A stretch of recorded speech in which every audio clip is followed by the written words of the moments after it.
परभणीकरांसाठी एक आनंदाची गोष्ट अशी आहे की आपल्या मागच्या वर्षीच्या तुलनेत अपघाताची संख्या जरी परभणी जिल्ह्यामध्ये वाढली असली तरी मृत्युमुखींचं प्रमाण 4% कमी झालं आहे.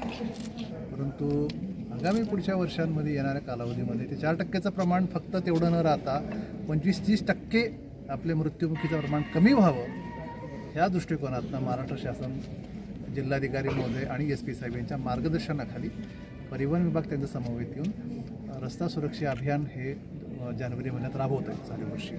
त्याचा उद्घाटन समारंभ पार पडला शिवाजी महाविद्यालयात.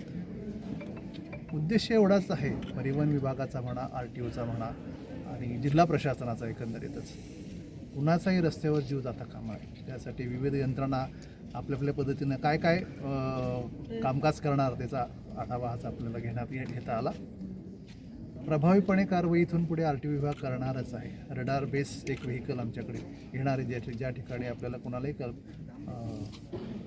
हे न येतात, कल्पना न येतात तुमच्यावर केसेस बुक होणार आहेत. फक्त एवढंच आहे की रस्ता सुरक्षा हे अंमलबजावणी यंत्रणाने का फोर्स करायचा त्याची आवश्यकता नसली पाहिजे.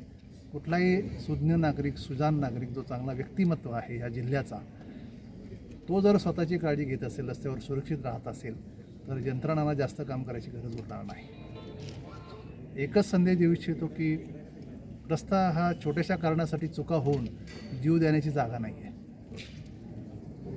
आपण स्वतः सुरक्षित राहा, आपल्यामुळे कोणाला अपघात होणार नाही याची आपण कृपया काळजी घ्या. आणि आपल्या मृत्युमुखी पडल्यामुळे किंवा आपण अपंगत्व आल्यामुळे आपला परिवार जो उघड्यावर पडतो ते उघड्यावर पडू नये याची जबाबदारी एक सुजाण नागरिकावर आहे. हे पथकं आहेत, चार पथकं आहेत परभणीमध्ये. त्यामध्ये अंमलबजावणी ही कायमस्वरूपी चालू असते.